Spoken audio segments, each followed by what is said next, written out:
Overnight quinoa বানাতে আমি এখানে নিয়েছি সেদ্ধ করা কিনোয়া, নিয়েছি গ্রেটেড কোকোনাট, নিয়েছি ডালিম, ঘরে পাতা টক দই আর নিয়েছি এক মুঠো কিশমিশ।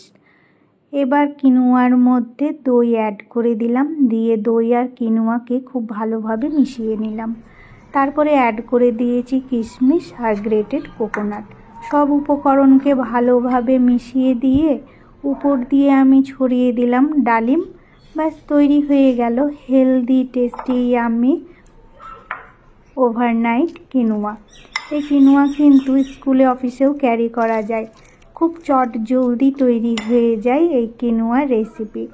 কিনোয়াকে আমি আগের দিনে সেদ্ধ করে ফ্রিজে স্টোর করে রেখে দিয়েছিলাম, সকালবেলা বের করে রেখে দিয়েছি আর ডিনার টাইমে আমি তৈরি করে নিলাম হেলদি ওভারনাইট কিনোয়া রেসিপি।